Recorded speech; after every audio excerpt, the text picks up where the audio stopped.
இது நான் என் தாத்தாவிடமிருந்து கேள்விப்பட்ட கதை. அந்த காலத்தில் இருந்த ஒரு சிறிய ஆனால் வளமான ஒரு நாட்டின் அரசர் பற்றியது. இன்று அந்த நாட்டின் பெயரே நமக்கு தெரியாது.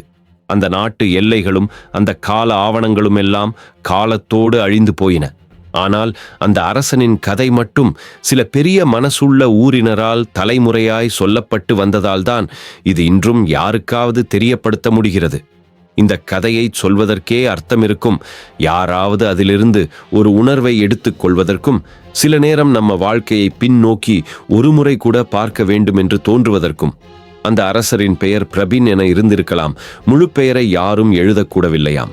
ஆனால் அவர் நல்லவர், ஞானி, சாமர்த்தியசாலி என்ற பெயரால் எல்லோரும் அவனை நேசித்தார்கள். அரசனாக இருந்தும் அவனுக்குள் ஒரு மிக எளிமையான மனிதநேயம் இருந்தது. பொதுமக்கள் வாழ்க்கையை நேரில் சென்று பார்ப்பார். மாடத்தில் இருந்து அல்ல, மண் மீது நடந்தே தெருவில் செல்வார். ஆனால் இவன் வாழ்க்கையில் நடந்த ஒரு முடிவில்லாத சந்தேகம் அந்த அரசரின் வாழ்க்கையே சிதைந்து போனது போலிவிடும். அதுதான் இந்த கதையின் துரோகம்தான். அந்த நாடு செழிப்பாக இருந்த காலம். இட்லி சாப்பிடும் பொழுது கூட மக்கள் அரசரை புகழ்ந்தார்கள். படைகள் அவனை நம்பின. நாட்டு நலத்திற்காக தூங்கி எழும் அரசன் சுயநலமற்றவர். ஆனால் எல்லாவற்றுக்கும் மேலாக அவனுக்குள் ஒரு பசியுண்டு. உண்மையை தேடும் பசி, நல்லதையும் கெட்டதையும் வேறுபடக் காணும் புத்திசாலித்தனம். அதனால்தான் ஒரு நாள் அவன் முடிவெடுத்தான், நான் எந்த வாரிசும் இல்லாமல் இறந்துவிடக்கூடாது. என் பிறகு என் நாடு யாருக்கு போவது என்பதற்கான விடையை தேட ஆரம்பித்தான். தான் கொண்ட ஒரு மகள்தான் இருந்தாள். அவளும் தாயைப் போல அமைதியாக வளர்ந்தவள். ஆனால் அரசன் ஒரு சோதனையை ஏற்படுத்தவே விரும்பினான். உண்மையால் வாழும் ஒருவர்தான் தன் வாரிசாக வரவேண்டும் என்று. அவன் செய்த காரியம் மிகவும் விசித்திரமாக இருந்தது. அவன் உன்னதமான நளினமான நம்பிக்கையோடு ஒரு வஞ்சகமான சோதனையை திட்டமிட்டான். என் மகளும் பொதுமக்கள் போன்று வாழ வேண்டும். அவளுக்கு என் மரபில் கிடைக்கும் உரிமையை நான் ஒப்படைப்பதில்லை. ஆனால் அவள் அந்த உரிமையை தானாக தேடிக்கொள்வதற்கான வழியை நான் திறந்து வைக்கிறேன். அவள் அதற்கு தகுதியானவளாக இருக்கிறாளா இல்லையா என்பதை பார்த்தே நான் முடிவு செய்யப் போகிறேன். இந்த எண்ணத்துடன் தனது மகளை வித்தியாசமான ஒரு முறையில் மக்கள் மத்தியில் வளர வைத்தான். அவளுக்கு ஒரு வேறு பெயர் வைத்தான். அவள் யார் என்று யாருக்கும் தெரியாமலே ஒரு பணியாளரின் மகளாக வளர்ந்தாள். அவளுக்கே தெரியாது அவள்தான் அந்த நாட்டின் உண்மையான வாரிசு என்பதையே. இந்த சோதனை யாரும் அறியாமல் நடந்து வந்தது. ஆனால் வாழ்க்கையின் அதிர்ஷ்டம் எப்போதும் நமக்கு தேவையான பாதையையே தருமா? அந்த மகளும் தனது இயல்பான நுண்ணறிவால் தனது வழக்கமான வாழ்க்கையிலேயே நம்பிக்கையோடும் நேர்மையோடும் வாழ்ந்தாள். ஒரு நாள் அரசனுக்கு ஒரு குற்றவாளியை பற்றி அறிய நேர்ந்தது. ஒரு பொய்யான புகாரில் சிக்கி ஒரு பழமையான பொக்கிஷத்தை திருடியதாக ஒருவனை கைது செய்தனர். அந்த அரசனுக்கு அந்த வழக்கு வழக்கமாக இருந்தது.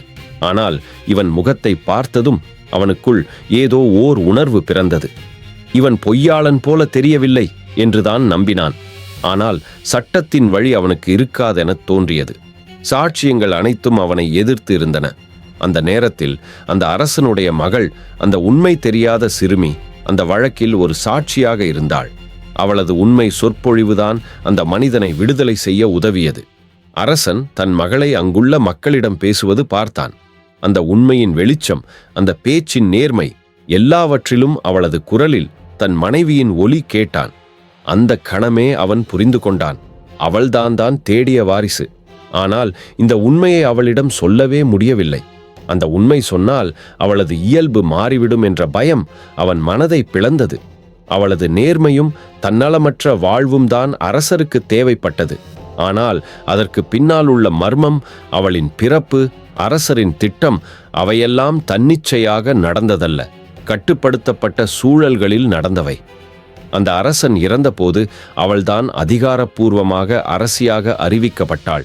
ஆனாலும் அந்த கடைசி நாட்களில் கூட அந்த அரசன் ஒரு நாள் தனக்குள்ளே சொல்லிக் கொண்டான், நான் ஒரு அரசன், ஆனால் மகளுக்காக ஒரு மனிதராக இருக்கவே முடியவில்லை. நான் உண்மையை மறைத்தேன், ஆனால் உண்மைதான் அவளை உருவாக்கியது. அவளும் அந்த உண்மையை அறிந்ததா இல்லையா என்பது யாருக்கும் தெரியாது. அவளும் தந்தையை பற்றி அடிக்கடி நினைப்பாள். ஆனால் அவன் மரணம் தருகிற ஒரு கடிதத்தில் அவள் பெயரை என் மகளே என்று அழைத்திருந்தான். அதுவே அவளுக்கு போதுமானதாக இருந்தது. ஒரு நொடியில் அவளுக்குள் ஓர் அமைதி வந்தது. தந்தையின் தவறுகளையும் தீர்மானங்களையும் புரிந்து கொள்ளும் வலிமை அவளுக்குள் வந்தது. இந்த கதையை நான் நினைத்து பார்ப்பதெல்லாம் உண்மை எப்போதும் வெளிப்படும். ஆனால் சில உண்மைகள் நேரத்தில் தெரியாமல் போனாலும் அதன் வெளிப்பாடு எப்போதும் உயிரோடு இருக்கும். அந்த ஃபர்காட்டன் கிங் பிரபின் ஒரு அரசனாகவோ தந்தையாகவோ மனிதனாகவோ தவறினான் என்று சொல்ல முடியாது. அவன் வாழ்க்கை ஒரே ஒரு வினாவை எழுப்புகிறது: உண்மையை மறைப்பது தவறா இல்லையா? சில நேரம் நாம் செய்யும் தவறுகள் எதிர்பாராத நல்லதையும் ஏற்படுத்தலாம். ஆனால் அந்த நன்மையின் விலை நம்முடைய மௌனம் என்றோ ஒருபோதும் அழைக்கப்படாத உறவுகளின் வலி என்றோ இருக்கும்.